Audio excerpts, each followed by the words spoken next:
RPJM, RPJMD maupun DES itu cacat bawaan karena nggak ada sanksi.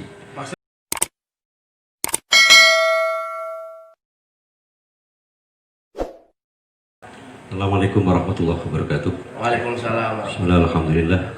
Wassalatu wassalamu ala rasulillah, la haula wala quwwata illa billah, ma ba'd.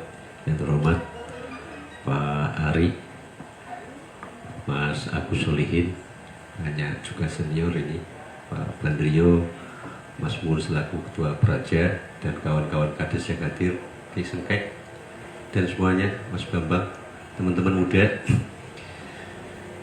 Ada beberapa catatan, saya tidak tahu persis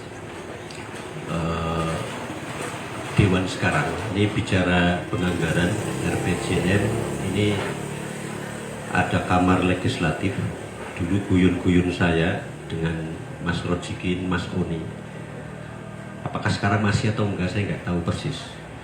Itu sumbangan Dewan, bantuan keuangan untuk ternak.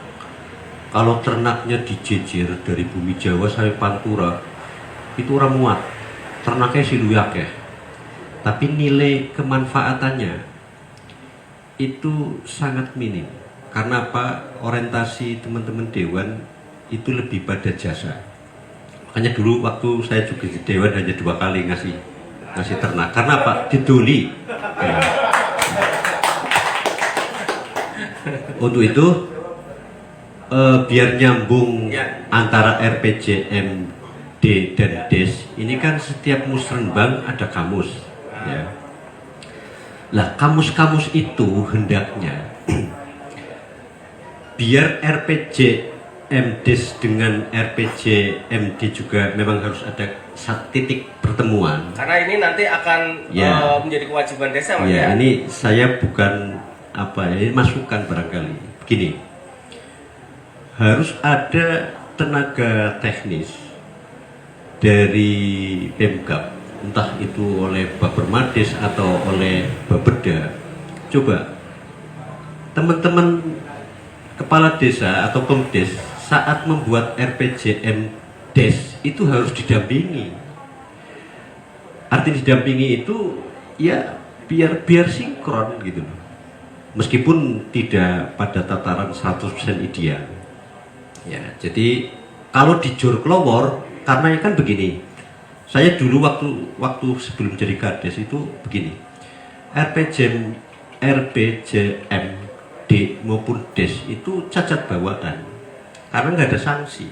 Maksudnya cacat bawaan? Iya begini, orang mau dari presiden, gubernur maupun bupati, apalagi kepala desa, mungkin kalau tidak mengacu RPJM pun nggak ada sanksi, kan begitu. Sampai sekarang pun kan begitu, gitu ya. Jadi itu yang mau saya cacat bawaan. Kalau perencanaannya tidak mengacu pada hal yang sudah disepakati, nggak ada sanksi apapun? Sepertinya tidak. Tapi saya melihat ini sudah banyak berbenah, termasuk Pemkab. Saya kemarin sudah musrenbang, ada kamus, dan saya mulai dari diri. Misalnya begini, saya sudah kontak dengan Dewan Provinsi, ya. Mau dikasih sumbangan bantuan keuangan, maka kami masukkan di musrenbang, begitu. Jadi biar nanti saat dua-dua dapat bantuan keuangan itu, kita juga tidak menyalahi dari musrenbang yang dikelola oleh daerah, kan begitu. Jadi dan hitoh itu, cita-cita itu sebenarnya sudah kami dengar saat Pak Sekda lama dulu, Pak Bagas. Jadi hendaknya teman-teman Dewan itu aspirasinya atau pokirnya itu memang dimasukkan di musrenbang. Sekarang mungkin lebih tertata lah. Jadi tidak di tengah jalan, wah PWAS sudah masuk baru celonong, dulu masih bisa. Saya nggak tahu sekarang gitu loh. Tapi untuk bantuan-bantuan yang sifatnya tidak strategis, menurut saya teman-teman Dewan itu harus dikurangi. Karena apa? Contoh, ini dilematis. Mungkin nanti Mas Mul bisa melengkapi lah. Blakwaru, Jalan Karangjati sampai Marga Padang, kemudian perempatan sampai Pusat, itu statusnya kalau nggak keliru di RT RW-nya masih jalan kabupaten. Sementara orang diopeni. Ya kan? Kalau saya sudah siap. Orang kalau nggak ngerti mah itu nggak usah kita marah, orang nggak ngerti. Lah politik lebih men. Dolane ora biarin orang nggak ngerti, nggak usah kita marah, enak. Kita tidak nyuntik pada yang ngerti. Oh ini jalan kabupaten. Jadi nggak boleh. Itu kewenangan desa lah. Iya. Nah sementara nunggu kabupaten orang teka-teka, orang juga-juk mas. Ini kan repot ini. Barangkali menjadi evaluasi apakah jalan-jalan kabupaten itu perlu direvisi, dievaluasi statusnya itu. Kemudian yang kedua, barangkali mohon maaf kalau pembicaraan saya tidak sistematis. Saya melihat Menteri Desa itu inovatif sekali. Ya, cuma kurang didengar. Di desa itu ada dua payung. Misalnya RPJ, Permendagri mengeluarkan, Permendes mengeluarkan. Mungkin Pak Ari pun jarang menyebut Permendes. Karena semacam dianaktirikan dalam tanda kutip. Iya betul.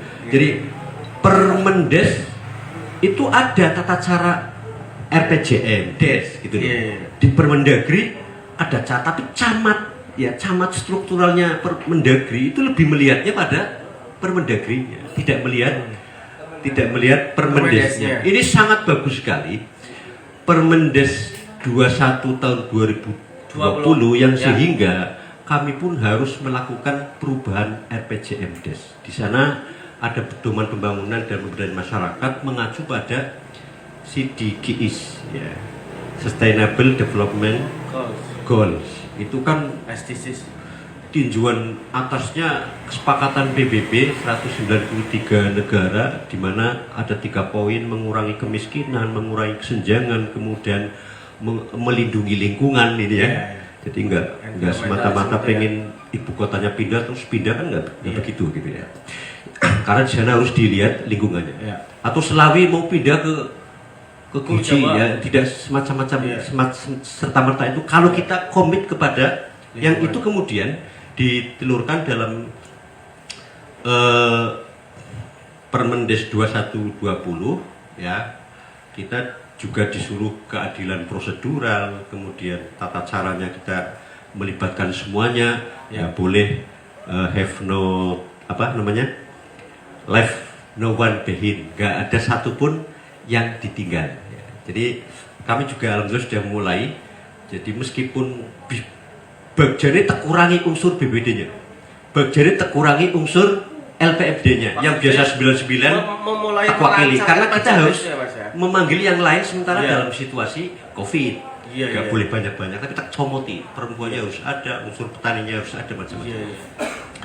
Bapak Ibu yang saya hormati, jadi titik poin kami biar sinkron RKPD-nya kabupaten itu bisa juga nyambung dengan kondisi di desa. Sementara di satu sisi ada pokir, maka kalau kita kemudian semua itu larinya harus ke RPJM DES, harus ada tenaga profesi Pak, teknis yang betul memandu RPJM desa itu memang akhirnya nyambung gitu loh. Sekarang misalnya begini, saya nggak tahu RPJM DES begini dituangkan dalam RKP DES, sementara di kamus tidak ada, di kamus yang musrenbangnya misalnya tidak ada, kan berarti tidak nyambung dengan tidak sinkron RKP DES. Walaupun akhirnya bisa juga kemudian RKP DES-nya dirubah kan begitu. Seperti situasi COVID seperti ini, ya kita terpaksa merubah RKP DES karena APBDes-nya itu tentu saja juga harus mengacu kepada RKP DES sebagai bukti keadilan prosedural. Belum nanti keadilan substansialnya, bahwa semua warga itu harus dientaskan. Mungkin PR yang sekarang lagi dirasakan Kepala Dinas Pertanian Pak Toto memang soal garam ini. Sudah saya sampaikan ke warga, itu bukan urusannya kabupaten, apa maning kepala desa, itu kaitannya dengan pusat. Saya melihat memang pembangunan pertanian itu belum menjadi orientasi yang serius oleh pemerintah pusat. Padahal kita itu masyarakat agraris. Ada juga kewenangan desa. Iya Pak. Jadi kan begini, kondisi desa itu kan macam-macam. Ada yang boleh desanya bagus, ada Ya. yang lusuh gitu. Kalau di saya ya nggak bagus tapi di atas lusuh gitu ya. Ya tua sih gitu. Sementara di Permendes ya nomor 1 nggak, kalau nggak keliru 2015 itu di sana boleh bangun desa itu, balai desa itu boleh, tapi dibatasi oleh Perbub nomor sekian Pak Mul. Nggak boleh itu ya, kecuali mendapat izin bupati yang bahasa selanjutnya itu nggak boleh lah Pak, bahasa itu nggak boleh. Jadi semangat Permendes dengan Perbub Bupati nomor, saya lupa nomornya Mas Mul, lupa apa itu ya, yang nggak boleh itu membangun balai desa itu nggak boleh gitu. Nggak boleh, artinya rehab pun nggak boleh gitu loh. Iya, jadi kan repot. Sementara ya kepala desanya mendingan balai desanya tua ya, kayak orang hebat, orang apalah, kayak panlebu kayak ya, kan prestis juga. Saya kira barangkali itu juga menjadi sebuah evaluasi Pak. Untuk perbubnya saya mohon maaf nomornya lupa itu. Ya ada yang memang tidak boleh itu. Itu dulu tambahan saya. Oke, siap. Atur suwun, tepuk tangan untuk Mas Fadil.